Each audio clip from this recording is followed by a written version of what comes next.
Dacă spui că nu-ți place să primești flori, înseamnă că nu primești flori în general și nu știi cum e să primești flori. Haideți să ne pregătim împreună. O să folosim asta pentru hidratare. Să mă dau și cu serul ăsta de la Nivea. Vaselina asta pentru buze. O să folosesc asta de la Maybelline. Și dacă tot stăm aici să ne machiem împreună, o să discutăm despre un subiect care mă enervează foarte tare. Femeile care spun că lor nu le place să primească flori. Din punctul meu de vedere, nu există femeie care să urască să primească flori. Dacă spui că nu-ți place să primești flori, înseamnă că nu primești flori în general și nu știi cum e să primești flori. Și nu spun asta doar pentru că eu primesc, eu sunt foarte recunoscătoare că iubitul meu nu uită niciodată să-mi aducă flori, dar mai ales fără ocazii. Doar că am fost și eu în tabăra aia în care mințeam că nu-mi place să primesc flori, doar pentru că nu le primeam.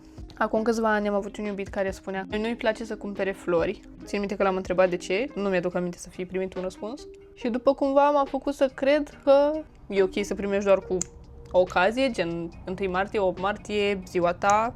O să folosesc pudra asta de la NYX. Simt conturul ăsta de la Chic.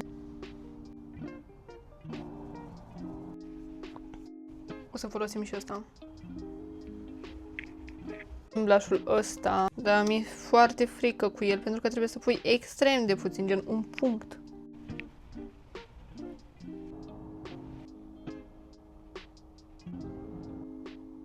Drăguț.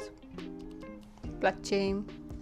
Am două variante de rimel și nu știu pe care să-l aleg. Îl am pe ăsta de la Maybelline și pe ăsta Panorama de la L'Oreal. O să-l folosesc pe ăsta pentru că îl folosesc mai des. Dar nu înainte să ne scoatem ochii cu chestia asta.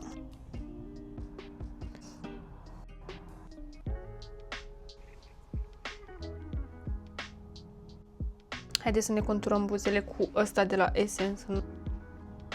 Acum mi-am dat seama că am două rujuri de astea de la Maybelline, unul pe care l-am cumpărat acum ceva timp și unul pe care l-am primit.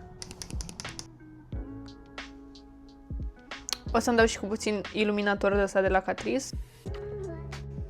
Și cam asta e și mie îmi place cum a ieșit foarte mult. Dați-mi în comentarii sfaturi pentru make-up, poate mai fac genul ăsta de videoclipuri, poate nu, habar n-am. Mulțumesc că asta cu mine, vă pup!